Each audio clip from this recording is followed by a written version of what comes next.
Meu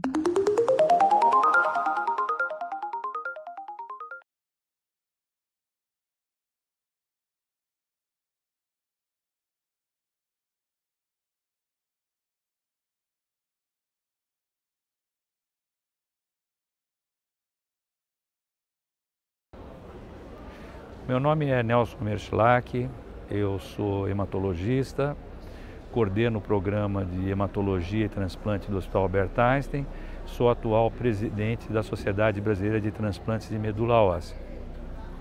E exatamente nesse sentido, nós fomos convidados para organizar durante o EMO 2018 uma mesa sobre transplantes que tinha o objetivo de estabelecer o que o hematologista geral, não o transplantador, precisa saber sobre transplante de medula óssea.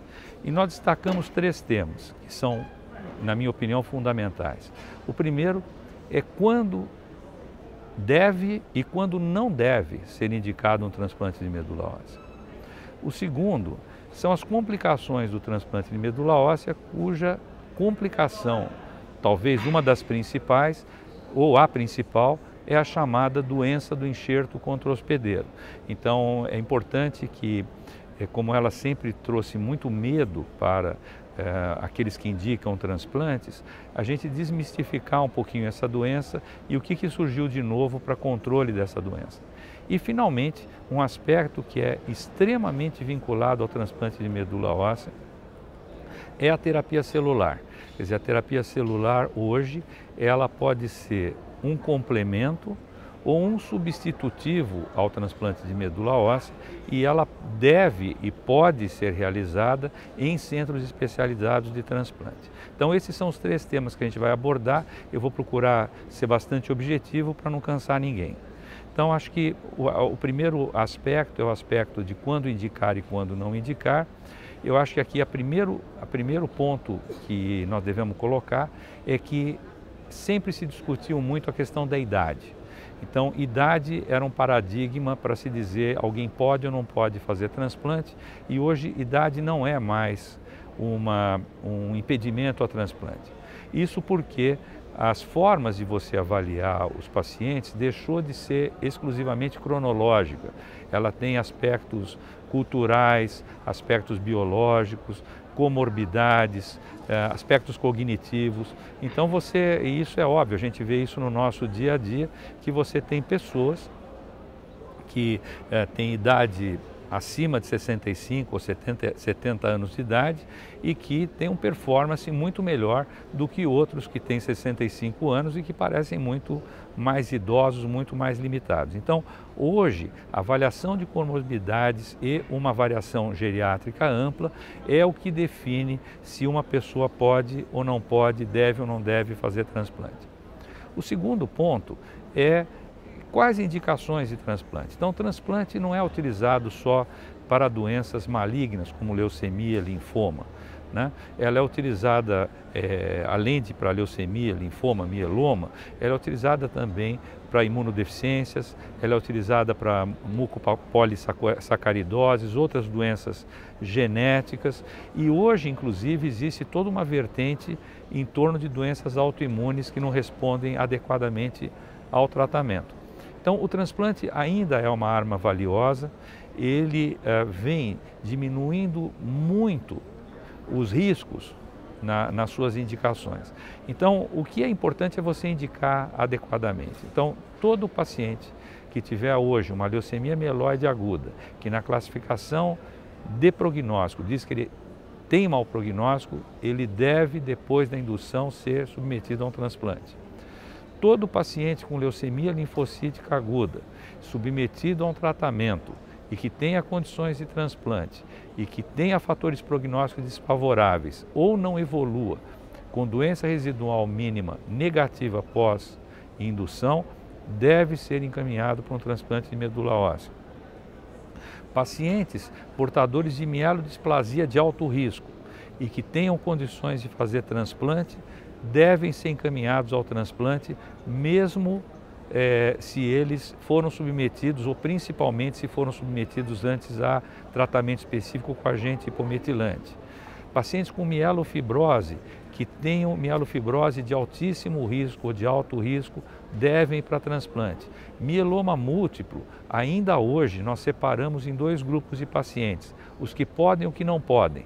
O que é poder? Poder aqui é bom, poder é poder fazer um transplante. E hoje, mesmo com os remédios novos, vários estudos têm mostrado que o transplante impacta na sobrevida livre de progressão desses pacientes. Nem sempre na sobrevida geral, porque na sobrevida geral, como você tem muitos remédios de resgate, esses pacientes não são submetidos a transplante. Nas doenças autoimunes, pacientes que, principalmente com esclerose sistêmica, com esclerose múltipla que não respondem ao tratamento convencional, e hoje uma parcela também dos pacientes de doença de Crohn, eles podem se beneficiar do transplante, e sem contar aqui as inúmeras doenças genéticas, imunodeficiências, que podem, a aplasia de medula, que podem se beneficiar de transplante. Agora, quando não fazer o transplante? Nós não devemos fazer o transplante quando o tratamento sem transplante é melhor que o tratamento com transplante. Então, o exemplo clássico disso foi o que aconteceu com a leucemia mieloide crônica, que era uma doença em que 100% dos pacientes que tinham doadores eram submetidos ao transplante, e hoje em dia, com o advento dos inibidores de tirosina quinase, não se leva para transplante praticamente nenhum paciente, ou situações muito raras, né? E outras doenças também nós temos que tomar um certo cuidado na indicação. Então, é muito importante que o hematologista saiba reconhecer e não perca as oportunidades de fazer transplante, e também não deixe de tratar clinicamente pacientes que não têm alto risco, né, e que preferentemente devem ser tratados ou com quimioterapia ou com terapia-alvo, para não ter a necessidade, ou com agentes metilantes, para não irem para o risco de transplante. Então esse é o primeiro tema. O segundo tema é com relação às complicações. Eu acho que o principal ponto que nós vamos tocar, pelo menos nesse evento, é a doença do enxerto contra-hospedeiro, porque existia um medo muito grande de que você trocasse uma doença por outra. Quer dizer, você tem uma leucemia, faz um transplante, e aí você fica bom do transplante e ganha outra doença. Então, o que acontece? Acontece que a doença enxerto contra-hospedeiro, nas suas formas agudas, crônicas, overlapping, aguda tardia, todos esses pacientes têm maior risco, e o principal tratamento deles é o corticosteroide. O grande problema é o que fazer com o paciente que não responde ao corticosteroide. E aí você abre um leque de remédios, e em medicina todos sabem que toda vez que você tem um leque muito grande de coisas para fazer, é porque nenhuma funciona bem, porque quando funciona bem você sabe exatamente o que você vai utilizar. Mas felizmente hoje algumas novas formas de você agir no paciente com doença enxerto, e que não levem à imunossupressão severa, que colocar além do corticoide mais imunossupressores, tem ajudado bastante esses pacientes. Então eu destaco aqui a utilização do ibrutinib na doença de enxerto contra-hospedeiro crônica, o ruxolitinib tanto na crônica quanto na aguda, a utilização da fotoférese. Então são mecanismos que estão trazendo pouca toxicidade e melhora nesses pacientes, com uma melhor sobrevida, melhor qualidade de vida dos pacientes submetidos a transplante. E o último tema que nós vamos abordar é a terapia celular. A terapia celular é conhecida dos hematologistas há muito tempo. Quer dizer, transfusão de sangue é terapia celular, né? E depois transplante de medula é terapia celular.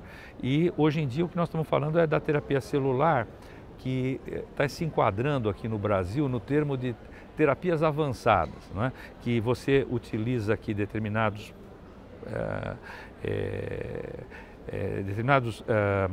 fatores que você encontra da célula-tronco que você pode usar na hematologia.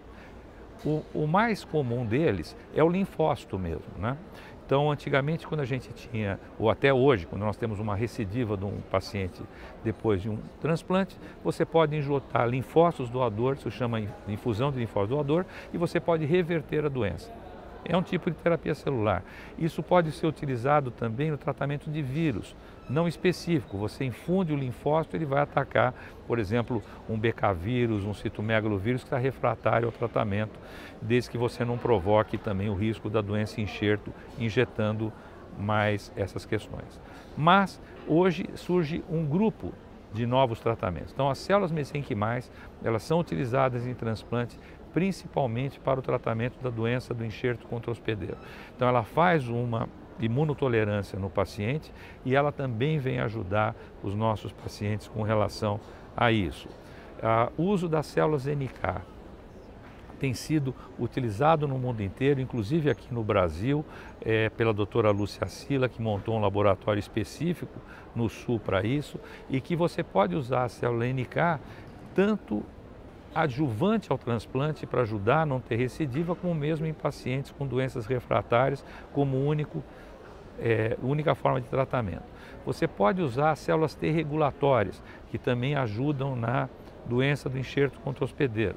Você pode utilizar também células T induzidas contra vírus. Então você tem formas de você modificar geneticamente a célula T do cidadão e ou reinjetá-la ou injetar uma célula off-shell, quer dizer, de um cordão ou do próprio doador, para que ela lute contra um determinado vírus que está resistente. E, finalmente, é a modificação genética dos linfócitos que trouxe, então, à tona, hoje a coqueluche do momento, que é a imunoterapia do câncer, que é a CAR T-cell, que é os receptores quiméricos, quer dizer, você conseguir mudar, fazer uma quimera onde você tem um alvo contra uma determinada doença.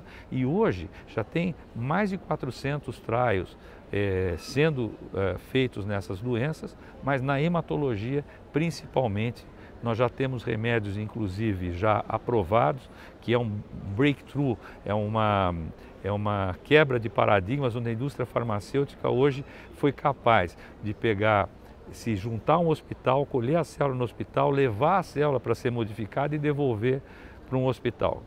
Então você já tem hoje pelo menos 2 empresas já com produtos aprovados, você ainda tem alguns hospitais que ainda trabalham com produtos que ainda estão sendo utilizados experimentalmente, mas basicamente em hematologia, leucemia linfóide aguda, linfomas, mieloma múltiplo e agora algum esforço em leucemia mieloide aguda deve trazer um grande benefício tanto para crianças, no caso da leucemia linfóide aguda, quanto para adultos e idosos, no caso das outras doenças. Então, basicamente, eu acho que esse é o contexto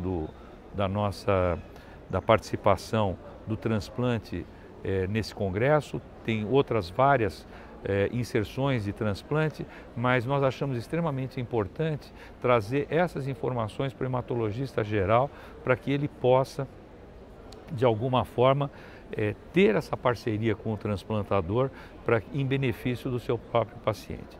Então eu queria agradecer a todos pelo tempo que me ouviram, agradecer aqui o OncoNews e estamos à disposição. Muito obrigado.